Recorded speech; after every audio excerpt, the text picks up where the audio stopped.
Assalamualaikum semua, selamat datang di kanal YouTube Lingkaran Terpopuler. Semoga teman-teman semua yang menyaksikan video ini dalam keadaan baik-baik saja ya. Oke teman-teman, sekarang kita berada dalam pembahasan tentang fikih, yakni mengenai apakah ada najis yang dimakfu baik digunakan ketika bersuci maupun sholat. Simak baik-baik semua ya. Dalam kehidupan sehari-hari, seringkali seorang muslim bersinggungan dengan barang-barang yang dianggap oleh fikih sebagai barang najis, yang apabila barang najis ini mengenai sesuatu yang dikenakannya akan berakibat hukum yang tidak sepele. Batalnya sholat dan menjadi najisnya air yang sebelumnya suci adalah sebagian dari akibat terkenanya barang najis. Sejatinya, tidak setiap apa yang terkena najis secara otomatis menjadi najis yang tak termaafkan.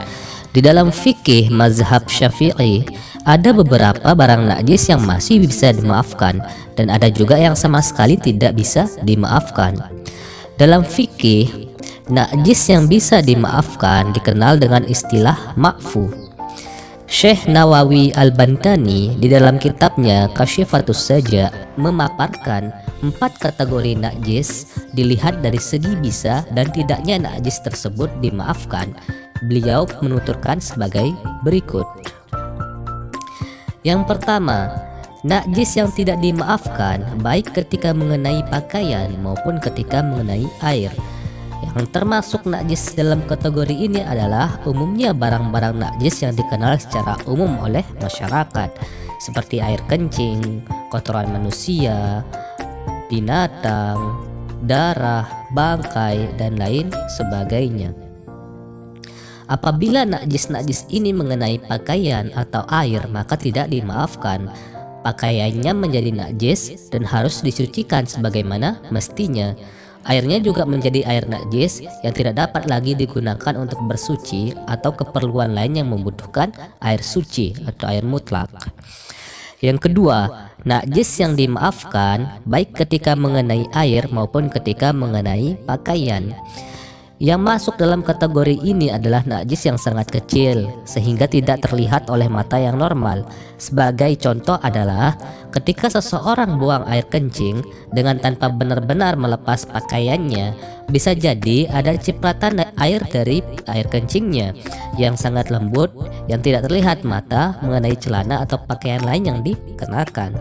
Bila pakaian ini digunakan untuk sholat, maka sholatnya dianggap sah karena najis yang mengenai pakaiannya masuk pada kategori najis yang dimaafkan.